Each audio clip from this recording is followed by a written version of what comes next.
Joël et Jacques, c'est qu'on est tous dans le même esprit, c'est qu'on veut louer Dieu, on veut connaître le vrai Dieu, et qu'il s'appelle Yahweh pour nous, ou qu'il s'appelle Allah pour vous. En fait, nous, l'important, c'est de connaître le vrai Dieu. Et aujourd'hui, l'idée, c'est que la vérité sorte. Et le but de l'apologia, c'est ça, c'est la défense de la foi chrétienne, parce que nous, on pense que la foi chrétienne est la vérité. Et donc, c'est pour ça qu'on a démarré ce collectif il y a quelque temps maintenant. Et donc, Rémi, c'est notre débatteur principal. Donc, c'est un apologète et ancien de l'Église Lumière des Nations à Lyon. Il anime maintenant pas mal de débats interreligieux. Il fait des formations parmi des chrétiens de sa famille d'église New Ground, surtout par rapport au dialogue avec les musulmans. Et il a notamment donc cofondé les plateformes et les collectifs, on va dire, Apologia et Al-Masi. Et forme en ce moment pas mal d'étudiants partout en France. Il a publié son ouvrage qui est sur la divinité du Christ face à l'islam, qui est sorti il y a ces derniers mois.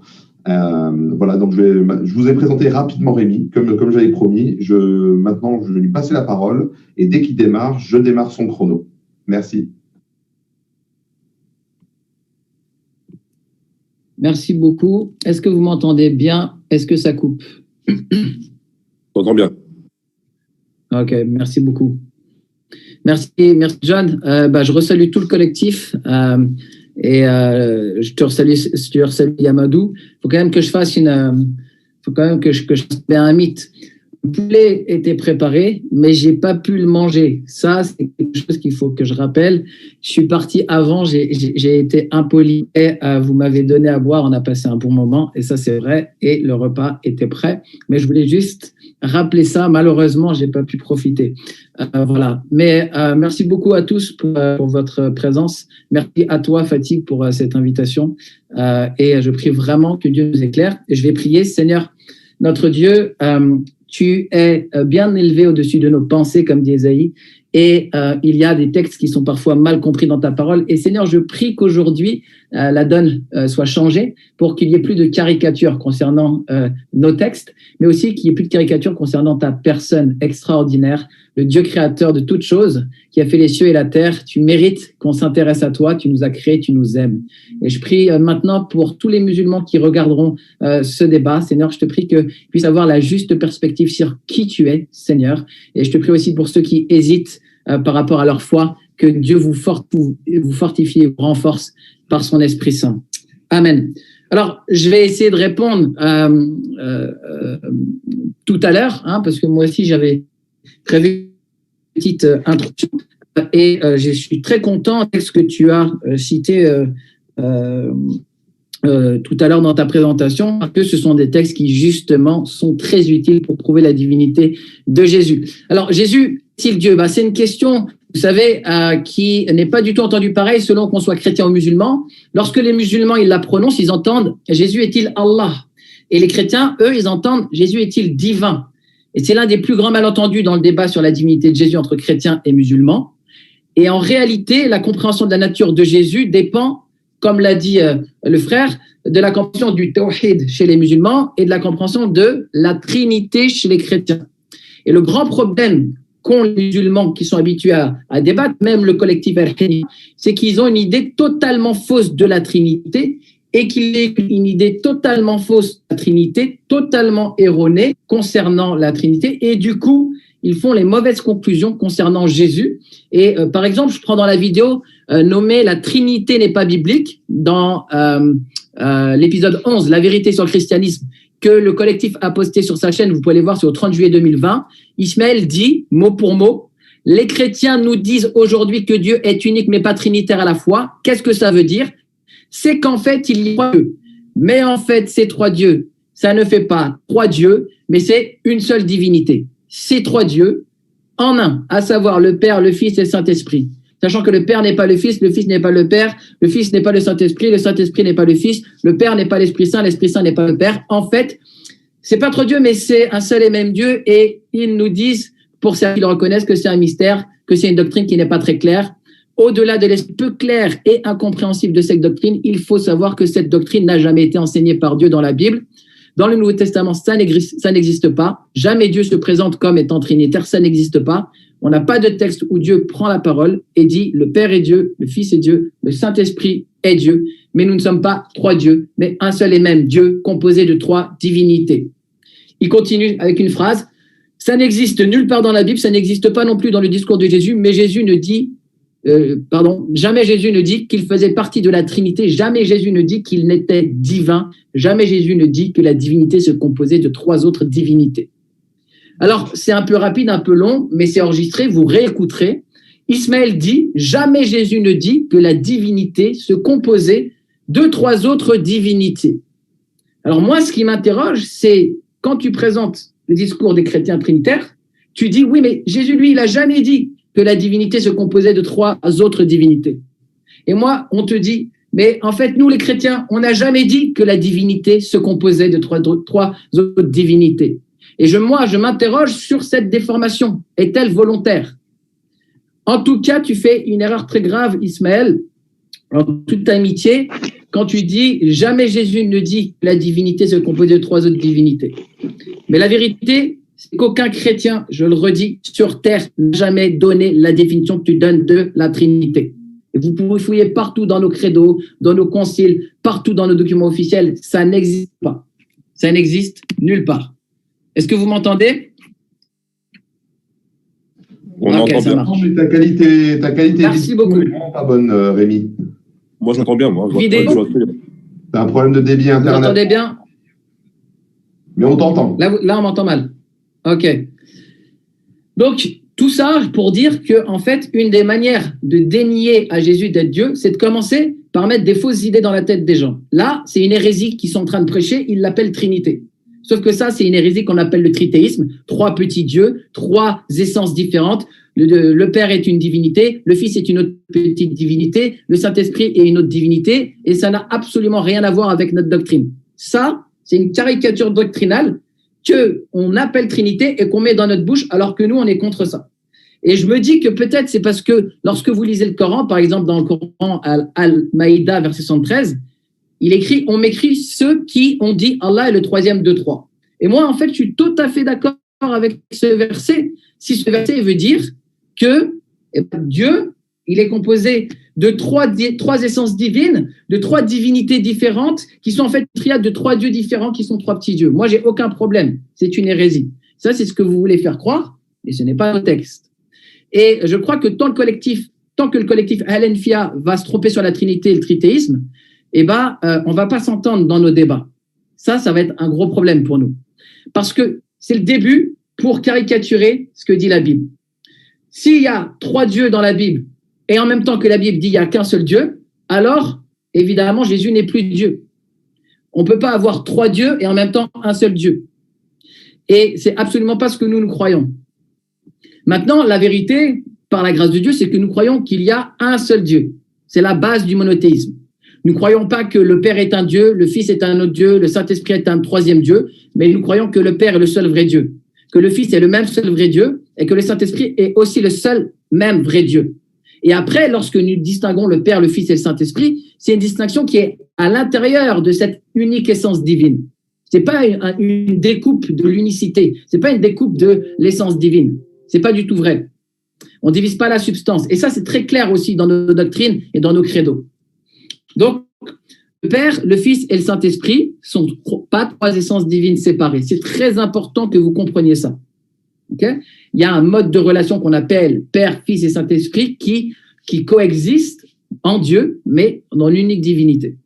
Donc maintenant, je ne vais pas prendre trop d'analogies, mais il y a d'autres dogmes qui sont caricaturés et qui fait que quand on va rentrer dans le débat, vu que vous avez ça dans vos têtes, vous allez encore une fois être malheureusement pas équipé pour bien comprendre ce qu'on va dire. Et c'est pour ça que je préfère poser des bases.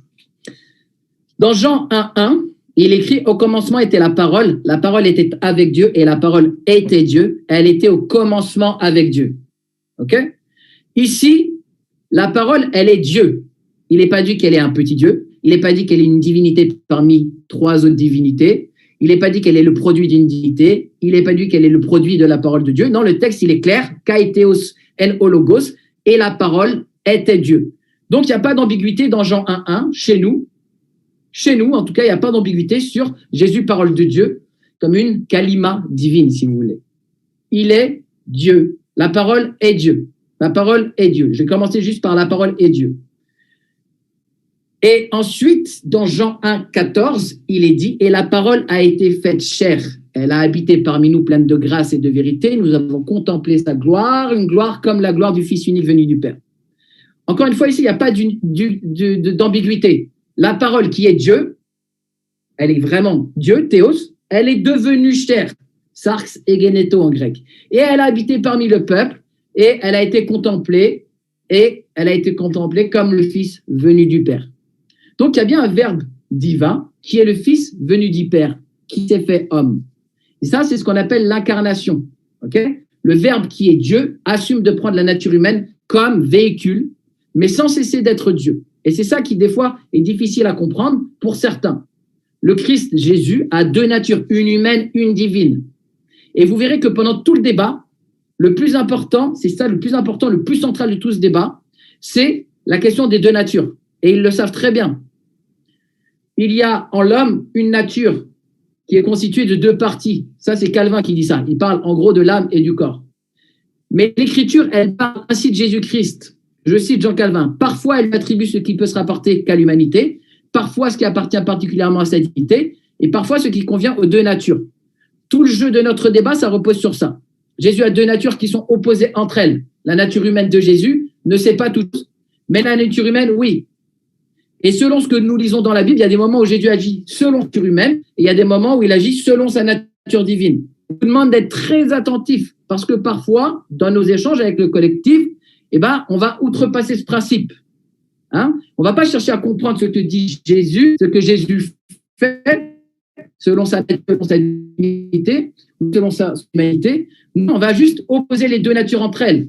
Sauf que nous, on est d'accord que les deux natures entre elles, elles sont opposées. L'humanité ne sera jamais la divinité. Jamais. Et on va soit oublier les versets qui expriment sa divinité, soit trouver à tordre le sens pour que surtout ça ne dise pas la divinité. Et l'un des textes les plus importants concernant les deux natures de Jésus, il est en Philippiens 2, 5 à 7, ayant les sentiments qui étaient en Jésus-Christ, lequel exista en forme de Dieu, n'a point regardé comme une proie arrachée d'être égal avec Dieu, mais s'est dépouillé lui-même en prenant la forme du serviteur, devenant semblable aux hommes. Donc, premièrement, Jésus, il existe dans sa forme divine, comme on le lit dans Jean 1.1, où la parole, elle est Dieu. Puis, dans un second temps, il prend la forme d'un serviteur, il devient serviteur, il devient homme, il apparaît comme simple homme et il s'humilie et il se rend obéissant. Et c'est pas pour rien, c'est pour aller à la croix, pour prendre nos péchés, c'est-à-dire la culpabilité à cause de nos péchés. Lui, il a payé pour nous. C'est pas juste parce qu'il avait envie de, il savait pas quoi faire. Non, c'est pour notre salut que Dieu s'est fait homme. Donc, il a paru être un simple homme, mais en fait, il était au départ depuis toujours dans sa forme divine. Et à un moment donné, pour mourir à la croix, pour nous sauver, le Verbe divin qui est Dieu, de la substance de Dieu, a assumé l'humanité. Voilà. Et il y a juste une petite chose que je voudrais rajouter pour finir, c'est que, par exemple, il y a des fois, le collectif Al-Hanifia, il y avait une vidéo que tu avais fait, Ismaël, dans laquelle tu disais quelque chose, c'est que quand Jésus, dans la Bible, il devient homme, il s'est vidé de sa divinité. Tu dis, les chrétiens, ils parlent d'un dogme qui s'appelle la kénose, c'est-à-dire que Jésus s'est vidé de sa divinité. Ça, tu as dit que c'était le dogme de la kénose. Et encore une fois, tu as fait une grosse erreur, c'est que au lieu de parler du vrai dogme, tu as pris une hérésie très, très grave pour les chrétiens, qu'on appelle le kénotisme, qui dit que Dieu s'est vidé de sa propre divinité, ce qui n'a aucun sens, puisque dans Jacques, il écrit qu'il n'y a aucun changement en Dieu ni ombre de variation. Et toi, tu as dit, voilà ce que les chrétiens ils nous disent. Ils nous disent la kénose, c'est de se vider de sa divinité. Oui, mais il faut pas aller sur Wikipédia, il faut regarder dans les dictionnaires de théologie, etc. Il ne faut pas confondre kénose et kénotisme. Donc oui, il y a une kénose dans la Bible, mais ça n'a rien à voir avec ça. Dieu ne s'est jamais vidé de sa divinité en devenant homme. Non, il a assumé une seconde nature. Et ça, si vous voulez, on pourra en parler. Et dernier point de méthode, on a l'habitude de débattre avec vous. Donc, pour nous, et vous le savez, tout le texte biblique est inspiré. L'écriture, elle est inspirée. Toute écriture est inspirée de Dieu, nous dit 1 Timothée 3,16. Et on pourrait prendre plein d'autres textes. Donc, ce n'est pas la peine de nous dire Jésus ou Paul ou Pierre ou Jean. En fait, Jésus, il a envoyé des apôtres. Et ses apôtres, c'est à lui qu'il a confié la parole. Et elle est inspirée. Donc, même quand vous avez des paroles de Jésus dans l'évangile, c'est Jean qui vous le dit. Quand c'est dans l'évangile de Marc, en fait, l'évangile de Marc, il reprend ce que prêchait Pierre. Donc, ça ne sert à rien d'opposer ça, parce que pour nous, ça n'a aucun sens dans notre façon de voir. Voilà. Donc là, c'est juste, moi aussi, une petite introduction. Merci.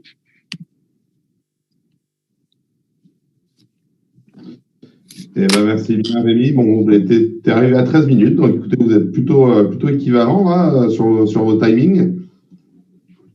Voilà, donc maintenant, on va rentrer dans une séance de questions-réponses. Donc, comment ça fonctionne, la séance de questions-réponses? L'idée, c'est vraiment d'avoir chacun 5 minutes. Donc là, ça va démarrer avec le collectif Al-Hanifi, qui vont avoir 5 minutes pour poser des questions à Rémi. Donc, Rémi doit répondre à leurs questions. L'idée est quand même de poser des questions relativement courtes. Donc, si vous avez 5 minutes, c'est pas de passer 4 minutes 30 à poser la question et de donner à la personne que 30 secondes pour répondre, mais bien d'avoir des questions courtes et puis permettre l'échange. Et l'une des seules règles qu'on va s'assurer qui est bien respectée, et c'est à ce moment-là où moi je peux intervenir en tant que modérateur, ce sera si, là on va prendre l'exemple, c'est le collectif qui va poser des questions à Rémi, si Rémi répond avec des questions. Donc l'idée est bien sûr que les questions ne puissent aller que dans un sens durant ces 5 minutes. Et ensuite, Rémi aura son tour de poser des questions pendant 5 minutes et le collectif devra répondre à ces questions. Et la même règle s'appliquera pour eux. Donc là, le chronomètre, de nouveau, sera bien en place. Et donc là, je vais inviter le collectif Hanifi à poser leurs questions. Alors, merci. Je voulais juste en fait remercier Rémi. Je savais pas en fait que mes vidéos te mettaient dans un tel état. Si tel est le cas, tu m'envoies désolé. Je voulais juste revenir sur quelque chose de très intéressant que tu as dit, c'est que en fait, pendant 5 minutes, tu as parlé du fait que Jésus a deux natures pour à la fin. Ismaël, là, tu démarres tes 5 minutes ou parce que Non, regarde bien, moi je vais parler, regarde bien. Je reprends à 0, voilà. Là, moi je vais parler 1 minute et le reste, c'est le frère Jésus musulman qui reprend. T'inquiète pas, les 5 minutes, c'est géré. Donc je démarre le chrono là, c'est ça? On y va. 3, 2, 1, 3, 2, 1, top. Donc je disais que je remercie Rémi. Je savais pas que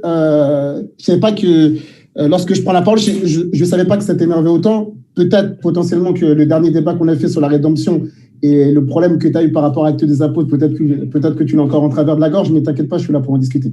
La deuxième des choses, c'est ce que j'ai beaucoup aimé, c'est quand tu as parlé de la double nature de Jésus sur Philippiens, qui est un véritable scandale, on y reviendra. Mais lorsque en fait, tu nous as parlé de Jean Calvin, pour ensuite nous dire que Jacques, il a dit que finalement, chez Dieu, il n'y a pas de variation. Donc finalement, s'il n'y a pas de variation, on peut arrêter le débat, je pense. Parce que, en fait, pendant 5 minutes, tu nous dis que, oui, de nature, à la fin, tu nous dis que Jacques, il a dit, il n'y a pas de variation. Ben, c'est bon. Toute la Bible est inspirée, donc Jacques dit que Jésus n'est pas Dieu. Merci, bonne soirée. Il y a la Liga qui continue, je vais y aller. C'est pour ça, en fait, je te dis que, en réalité, le fait de dire que tout est inspiré, tu contredis Jésus. C'est la raison pour laquelle tu peux pas défendre les deux natures avec Jésus. Tu pourras jamais le faire. C'est pour ça que tu es parti courir chez Paul. Jésus, il a donné un critère simple. Dans le texte de Jean 13:20, le disciple n'est pas plus grand que le maître. Tu pourras jamais contredire ça. C'est pour ça que la parole de Jésus, elle est première devant Jacques, devant Paul, devant Calvin, devant qui tu veux. Je te remercie d'avoir écouté. Mais ça, on en reparlera et je laisse le frère Jésus musulman reprendre, Inch'Allah. Je suis en deuxième, je suis en numéro 2. Merci à vous.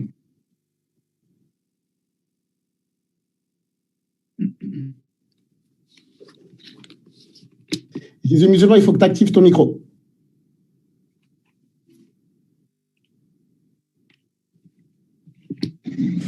Oui, merci beaucoup Ismaël pour cette intervention. J'aimerais juste poser une question à Rémi. Je ne sais pas si tu es là, Rémi. Allô? Oui, je suis là. Je suis là justement pour les questions. Ok, tu as posé une question par rapport à la Trinité. En fait, tu as cité le Sourate 5, verset 73, hein, c'est ça?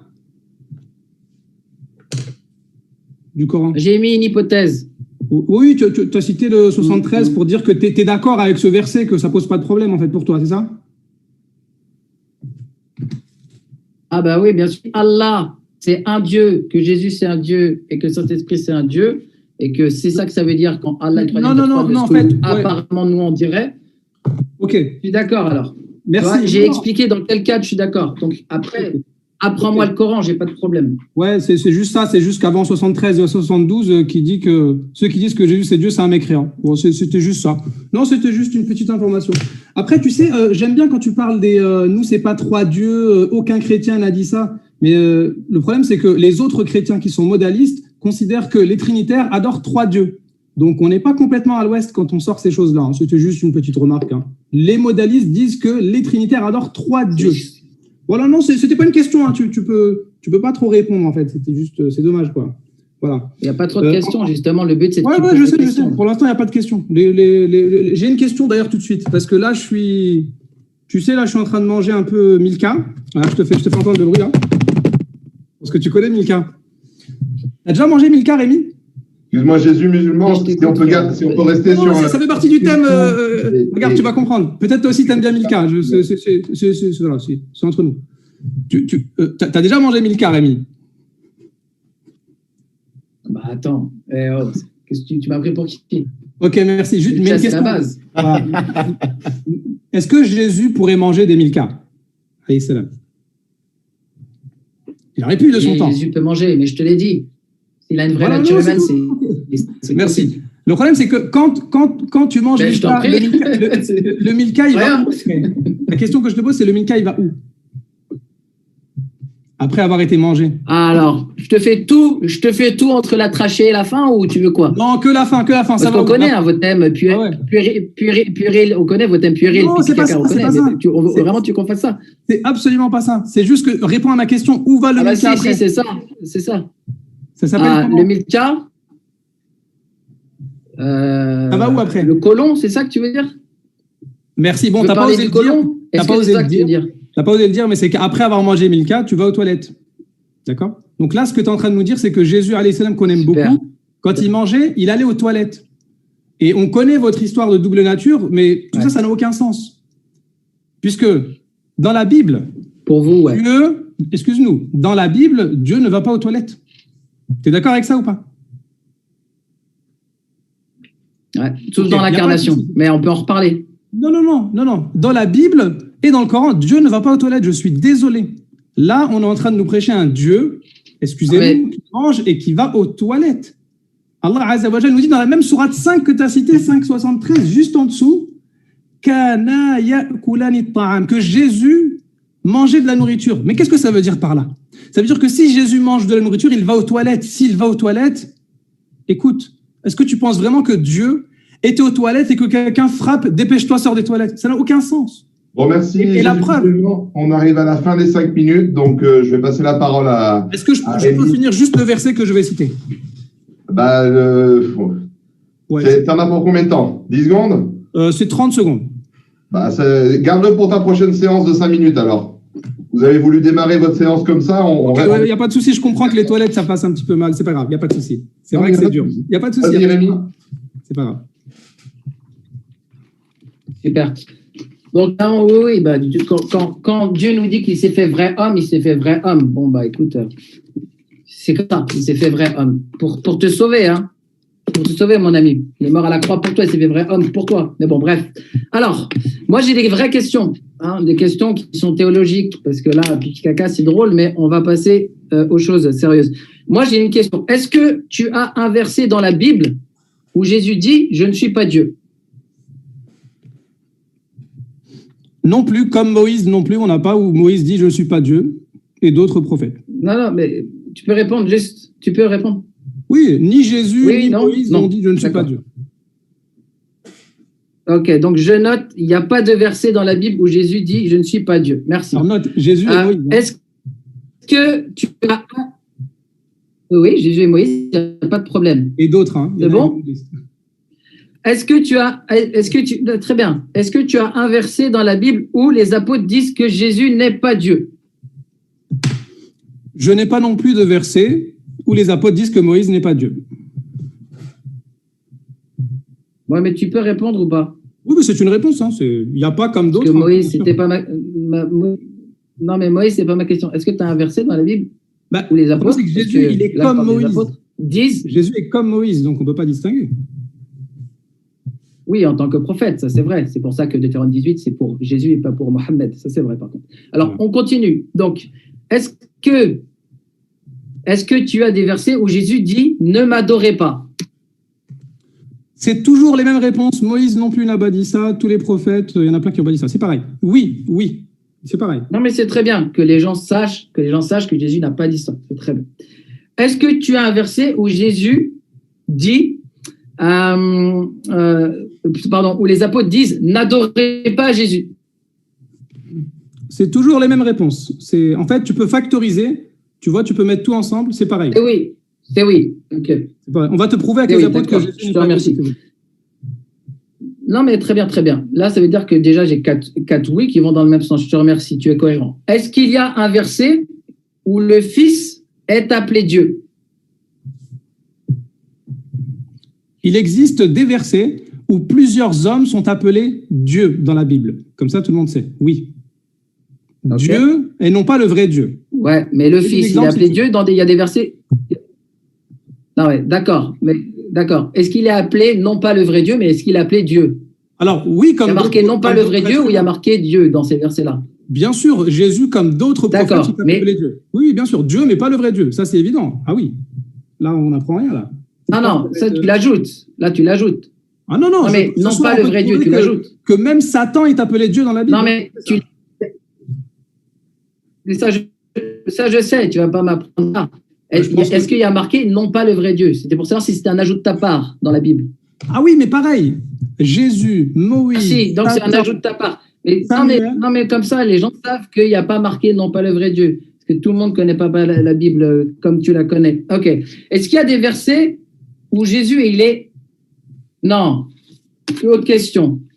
C'est quoi le mot en grec pour dire adorer? Je sais que tu le sais. Il y a plusieurs mots qui sont utilisés en grec. Alors, tout d'abord, tu as proskuneo. C'est quoi le mot? Alors, ça dépend. Il y a proskuneo, il y a latréo. Très bien. Merci beaucoup. Alors, du coup, tout à l'heure, tu as cité Matthieu 4, il faut l'adorer lui seul. Tu as cité Jean 4, c'est là où vous adorez. Et tu as cité Jean 8, 24, Dieu, il cherche des adorateurs en esprit. Et là, tu as dit ça, c'est que pour Dieu, ok? C'est très intéressant, ça. C'est quel mot qu'il y a dans ces versets, s'il te plaît? Alors ça, c'est proskuneo. Tout dépend. Dans Matthieu 4, 10, c'est proskuneo et c'est quoi l'autre? Après, c'est pas moi qui pose les questions, c'est vrai. Moi, je sais. Oui, bien sûr. Non, mais ça, c'est tes versets. Donc, il faut que tu saches ce que disent tes versets. Ah, je les connais tous, il n'y a pas de problème. Proskuneo, si tu veux, on va sur proskuneo ce soir, tu vas pas sortir. Ok, alors dis-moi. On va voir, ça va être marrant. Alors, du coup, là, tous ces versets où c'était que pour Dieu seul, c'est proskuneo, d'accord? Évidemment. Non, bon, attention. Non. Il faut bien lire les textes, Rémi. Je pense que tu n'as pas fait attention.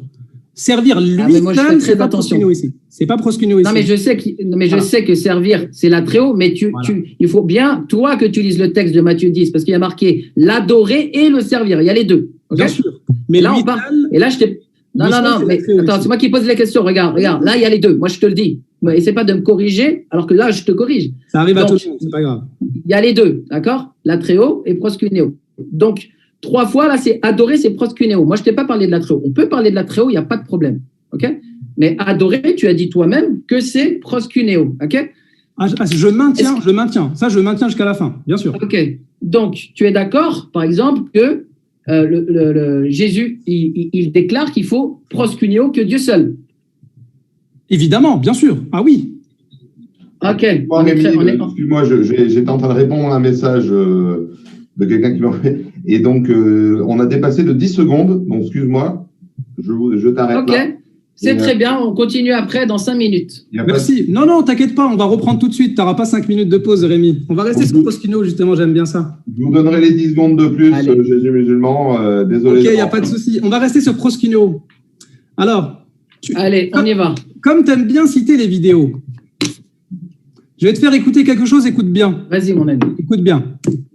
Pourquoi alors Jésus accepte-t-il 25% des occurrences? Est-ce que tu écoutes? Les gens se prosternent devant lui. Comment lui, Vas-y. juif, est-ce que tu écoutes? croit à l'unicité de Dieu, lui qui dit, selon Jean 17,3, tu n'as pas cité le verset, toi le seul vrai Dieu, en parlant au Père, a-t-il pu accepter cela? Est-ce que tu as écouté? Allô? Je t'écoute, mon ami. Non, est-ce que tu as écouté la vidéo que j'ai mise? J'ai du mal à l'entendre, Jésus musulman. Okay, oui, bien sûr. Ok. Alors, Rémi, allez, vas-y. Là, j'ai cité Rémi dans son débat, la divinité de Jésus, perspective chrétienne et judo-chrétienne, à la minute 1h11, pardon, si tu veux être précis. Et tu dis clairement ici que Jésus, comment a-t-il pu accepter 25% des occurrences de proskunéo, alors que lui, il est juif, il connaît le monothéisme. Donc ça veut dire que toute personne, est-ce que Jésus c'est le seul à avoir accepté proskunéo?